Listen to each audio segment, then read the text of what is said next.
evangelístico y de la enseñanza, Vida para todas las naciones, recuperando el diseño original, presenta al maestro Mario Barroso con Semillas de Vida.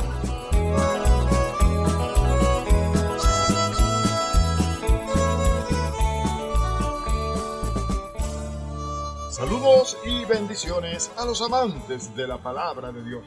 Continuamos con el estudio del libro de Apocalipsis y en esta oportunidad estaremos entregando la enseñanza número 121.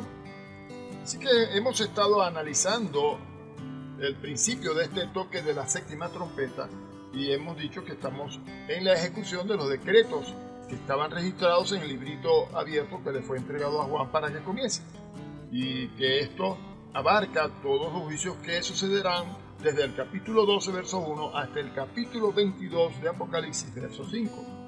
Bien, en la enseñanza anterior estuvimos hablando un poco acerca de cómo Miguel combate contra el dragón y lo arroja del cielo, y decíamos que se supone y se cree que aquí estamos hablando del cielo de Dios.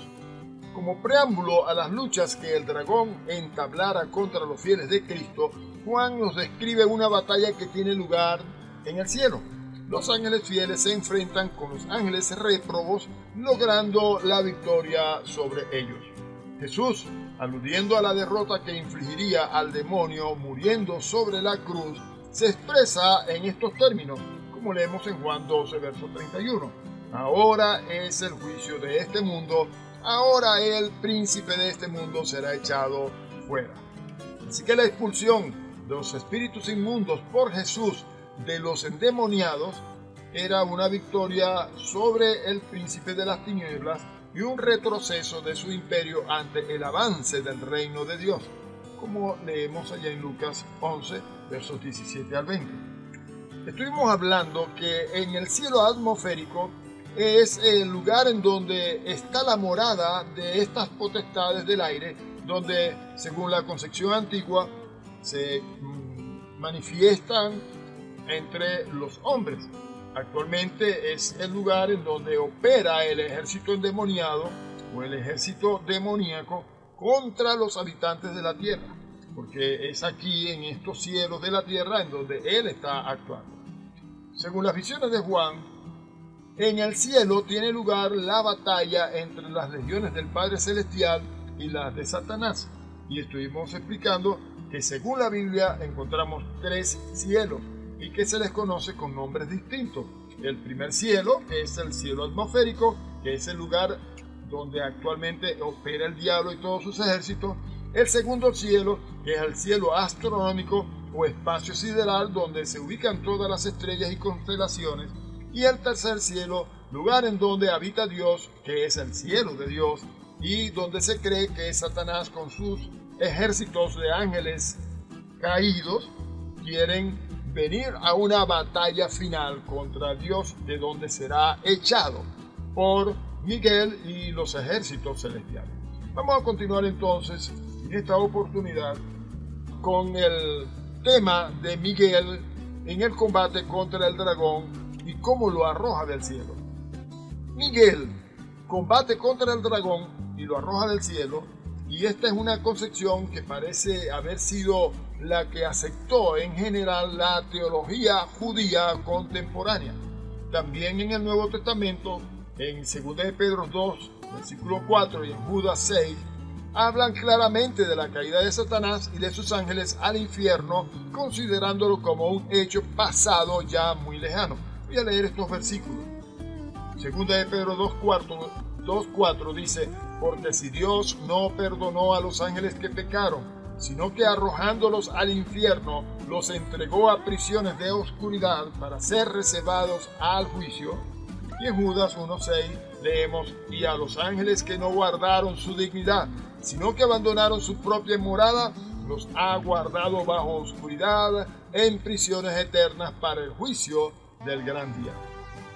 Así que para el autor del Apocalipsis, esto es Juan, el descalabro sufrido por Satanás y su caída tuvo lugar principalmente cuando Jesús triunfó de la muerte en la cruz, porque Satanás aquí cometió un terrible error, se equivocó porque él llevó a la muerte a alguien que no merecía la muerte, porque en la ley está establecido que la paga del pecado es la muerte. Ahora, Jesús nunca pecó, no merecía la muerte, y al llevarlo a la muerte cometió una terrible injusticia, por lo cual Dios le resucita, puesto que Jesús no merecía estar en lugar de los muertos. Desde entonces el poder y la autoridad que Satanás tenía quedó destruida. Jesús le quitó toda la autoridad y su actividad fue grandemente limitada y muy reducida. Vamos a leer en Génesis 3:15, un pasaje en donde se nos da una promesa profética y que tiene que ver precisamente con esto. Y luego vamos a compararlo con lo que Pablo escribe a los Colosenses en el capítulo 2, versos 13 al 15. Dice en Génesis 3:15, y pondré enemistad entre ti y la mujer, esto es, hablando Dios con Luzbel, con Satanás ya que estaba caído, y entre tu simiente y la simiente suya, esta te herirá en la cabeza. Esa palabra allí, herirá, en el hebreo significa te quitará toda la autoridad, te aplastará la cabeza y tú le herirás en el calcañar. Pablo dice en Colosenses 2, 14 y 15, anulando el acta de los decretos que había contra nosotros, que nos era contraria, quitándola de en medio y clavándola en la cruz, y despojando a los principados y a las potestades, los exhibió públicamente, triunfando sobre ellos en la cruz. Gloria al nombre del Señor. Así que el dragón es identificado claramente en este versículo 9 del capítulo 12 de Apocalipsis, que dice, y fue lanzado el gran dragón, la serpiente antigua, que se llama Diablo y Satanás, el cual engaña al mundo entero, fue arrojado a la tierra y sus ángeles fueron arrojados con él. Esta es la antigua serpiente que nosotros vemos allá en Génesis, en el capítulo 3, versos 1 al 5. Yo les invito a que busquen y lo lean. O sea, el demonio bajo la forma animal, enemigo de Dios y de la humanidad. La identificación de la serpiente con Satanás es también claramente afirmada en el libro de la sabiduría. Dice, por envidia del diablo entró la muerte en el mundo. Y esto lo puede leer usted en el libro de Sabidurías, capítulo 2 y versículo 24. El dragón es llamado también Diablo y Satanás. Ahora, el nombre hebreo Satán, que es el más original, que la Septuaginta lo tradujo como diablo, significa propiamente el acusador, el adversario. Y podemos leer esto en Zacarías capítulo 3 versos 1 al 2 y en Job capítulo 1 versos 6 al 12. Hay unos pasajes que ya hemos leído y que ya usted debería más o menos recordar. Pero Zacarías nos dice, me mostró al sumo sacerdote Josué, el cual estaba delante del ángel de Jehová, y Satanás estaba a su mano derecha para acusarle. Y dijo Jehová a Satanás, Jehová te reprenda, oh Satanás, Jehová que ha escogido a Jerusalén, te reprenda. ¿No es este un tizón arrebatado del incendio? Y bueno, si usted puede, lo compara con lo que ya leímos de Job capítulo 1, versos 6 al 12, cuando se presentaron los hijos de Dios delante de Dios y Dios le pregunta a Satanás de dónde venía, etcétera, etcétera. En el capítulo 2, versos 2 al 6 también se nos habla acerca de esto. El carácter de adversario de Dios se irá acentuando en el Antiguo Testamento hasta terminar por ser el enemigo por excelencia de Dios y el instigador al mal, como lo leemos en Primera de Crónicas, capítulo 21 y versículo 1, que dice, pero Satanás se levantó contra Israel e incitó a David a que hiciese censo de Israel, cuando ya Dios le había dicho que no lo hiciese.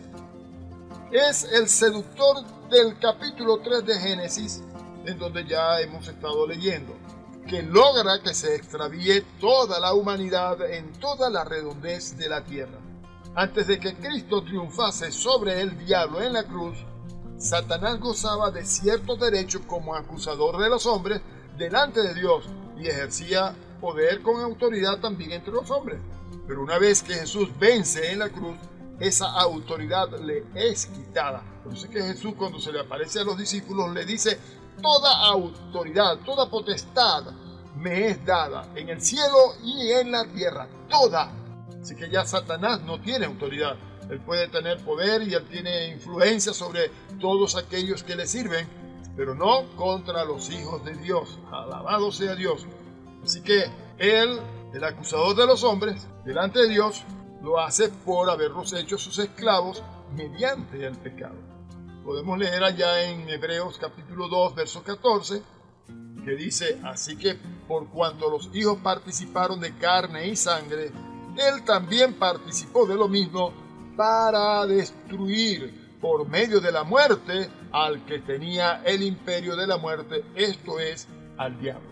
Y ya hemos leído estos pasajes de Job, capítulo 1, versos 6 al 12, y capítulo 2, versos 2 al 7, que yo les animo a que lo vuelvan a leer porque siempre nos da a nosotros bastante claridad al respecto. Pero después del triunfo de Cristo sobre el Calvario, el diablo ha quedado derrotado y sin autoridad, como ya lo dijimos. Miremos allá en Colosenses capítulo 2, verso 15. Y despojando a los principados y a las potestades, los exhibió públicamente, triunfando sobre ellos en la cruz. ¿De qué les despojó? Precisamente de esta autoridad.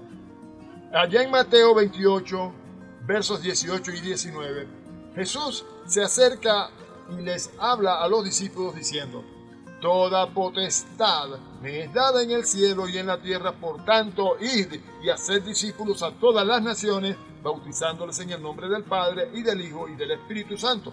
Y me permito aclarar aquí que cuando Jesús dice, por tanto, id, esta autoridad de la que él ahora gozaba, pues venció en la cruz del Calvario al que tenía la potestad en los aires de la tierra, ahora nos es delegada a nosotros. Por eso es que ahora Jesús nos dice que en su nombre echaremos fuera demonios, sanaremos a los enfermos, etcétera, etcétera. En otras palabras, haremos las mismas cosas que Él hizo. ¡Aleluya! Porque Él nos ha dado de su gloria para que nosotros podamos hacer también las obras de Dios. Y mire cómo dice en Hebreos 2:14. Así que por cuanto los hijos participaron de carne y sangre, Él también participó de lo mismo para destruir por medio de la muerte al que tenía el imperio de la muerte, esto es, al diablo. Santo es el Señor. Aleluya. En adelante ya no tendrá ningún derecho sobre los redimidos por la sangre de Jesucristo.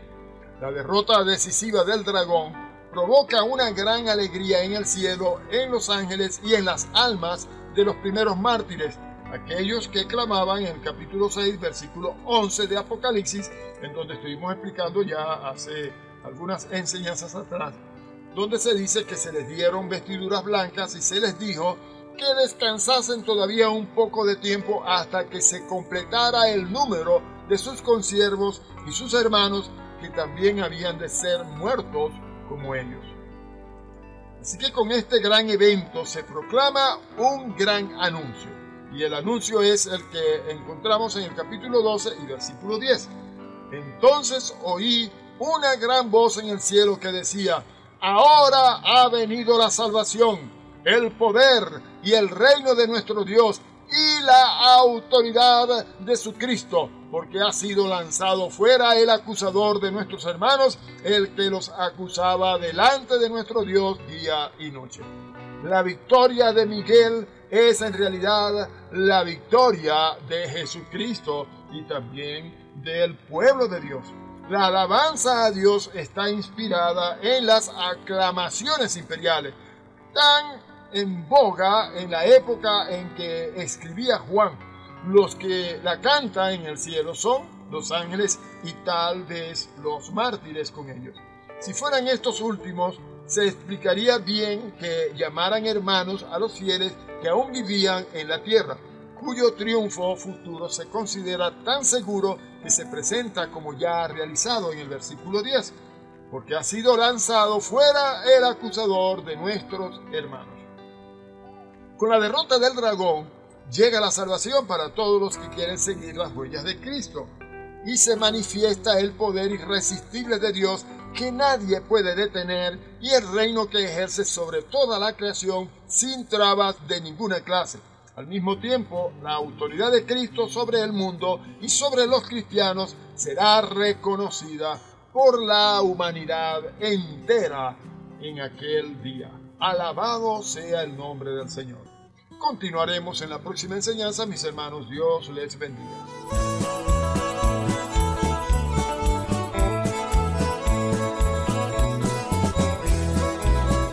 Esta serie continuará.